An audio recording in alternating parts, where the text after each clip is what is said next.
নমস্কার বন্ধুরা, সকলকে স্বাগত জানিয়ে শুরু হচ্ছে আরেকটি ব্লগ। চলে এসেছি ত্রিবেণীর পথে। এগুলো অনেক পুরনো মন্দির দেখতে পেলাম। গঙ্গার ঘাটের কাছে এই মন্দিরগুলো আছে দেখলাম। তারপরে এখানে কটা শিব মন্দির দেখতে পেলাম, একদম গঙ্গার ঘাটের কাছে। এগুলো মানে বার্নিং ঘাট যেটা, সেখানের কাছে। তারপরে পৌঁছে গেলাম গঙ্গা চান করার জন্য।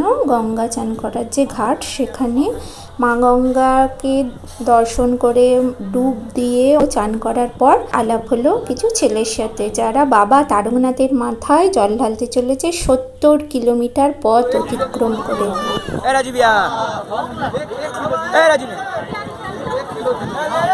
কোথা থেকে আসছো বলো? কোথা থেকে আসছো? আমরা বাঁশবেড়িয়া দিয়ে। বাঁশবেড়িয়া? पार्वती नमः हर हर महादेव। देख सकते हैं गाइस, हम लोग यहाँ पे বলো কোথায় তারকেশ্বরের বাবার মাথায় জল ঢালবে? আমরা তারকেশ্বর হেঁটে যাই এখান থেকে जवाल बाजार हम लोग डोमपाड़ा में घर है, हम लोग डोमपाड़ा से आए हैं। আমরা এখন বাবা ধাম যাব। আবার জল ঢালাও যাচ্ছে। হর হর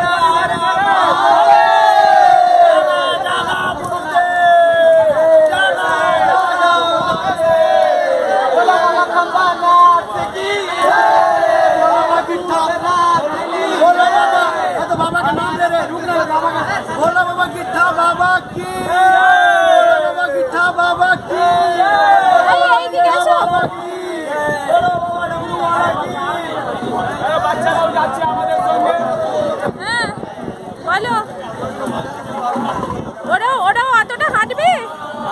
ওরা অতটা হেঁটে যাবে? হেঁটে যাবে তারকেশ্বর। ভাগ্য আছে এরাও হেঁটে যাবে সব তারকেশ্বর, এখান থেকে জল কিনে।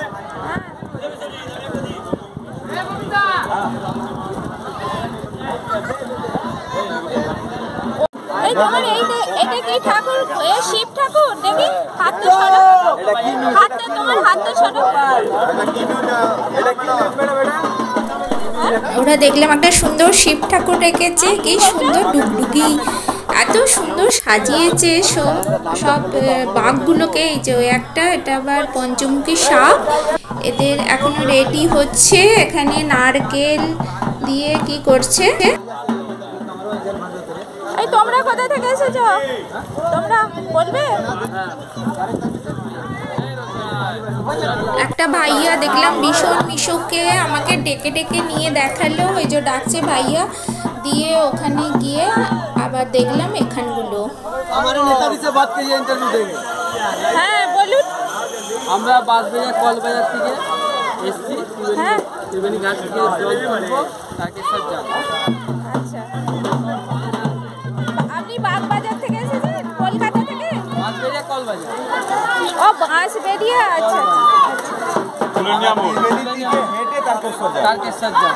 ত্রিবেণী থেকে অনেকটা তো রাস্তা, প্রচুর রাস্তা তো। হ্যাঁ মিনিমাম 70 কিলোমিটার আমরা হেঁটে যাব।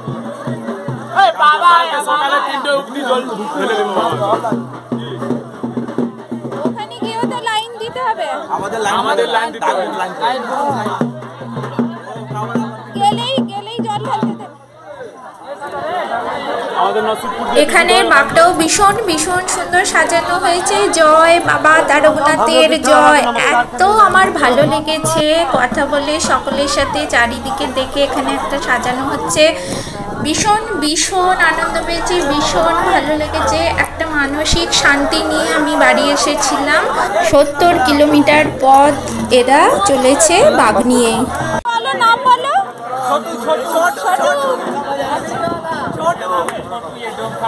আমি সোনু। ও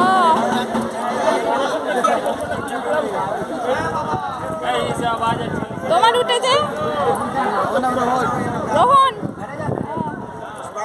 ঠিক আছে, খুব খুব ভালো লাগলো তোমাদের সকলের সাথে আলাপ হয়ে।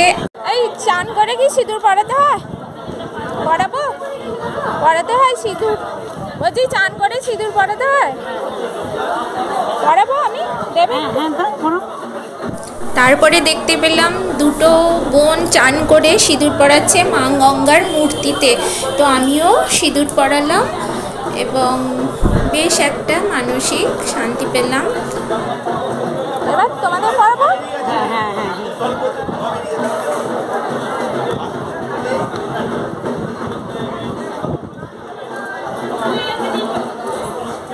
তারপরে দেখলাম ওরা মা গঙ্গার পায়েও সিঁদুর দিয়ে প্রণাম করছে, আমিও তাই করলাম। খুব ভালো লাগলো, মানে আমি খুব ভালো একটা সময় কাটিয়েছি, ভীষণ একটা আনন্দ নিয়ে ফিরেছি। আর এখানে সকলে দেখলাম এত মিশুকে, মানে কোনো রাগ বিরক্তি নেই, কোনোটাই যা জিজ্ঞাসা করছি এত ভালোভাবে, ওই ছেলেরাও এত ভালোভাবে সব আনন্দ করে ওরা সমস্ত উত্তর দিচ্ছিল। তো আমার খুবই ভালো লেগেছে। এদের পথে দেখতে পেয়েছিলাম, তারপরে এরা সাজিয়ে, কিছু ছেলে সাজিয়ে বেরিয়ে পড়েছে। এরা যাবে 70 কিলোমিটার পথ, এতটা রাস্তা যাবে, হয়তো তারও বেশি হতে পারে। তারকেশ্বরের পথে ওরা সকলে চলেছে। এখানে আরেকটা জলযাত্রী দেখতে পেলাম, এরা আবার অন্য আরেকটা দল। তো অনেক সবাই ত্রিবেণীর ঘাট থেকে অনেক সবাই দেখলাম যে যাচ্ছে বাবা তারকনাথের মাথায় জল ঢালবে বলে, ওই জন্য ওরা সকালেই বেরিয়ে পড়লো। এখন এই সময়টা হয়তো 11টা হয়তো হবে, আমি তো ঘড়ি দেখিনি, টাইমটা দেখিনি।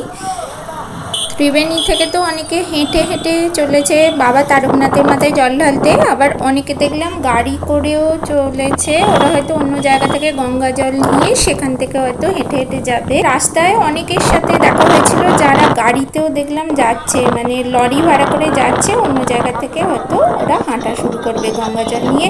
তাহলে অসংখ্য ধন্যবাদ জানাই সকলকে। আবার ফিরে আসছি খুব তাড়াতাড়ি। সকলে সঙ্গে থাকবেন, পাশে থাকবেন। ততক্ষণের জন্য টাটা।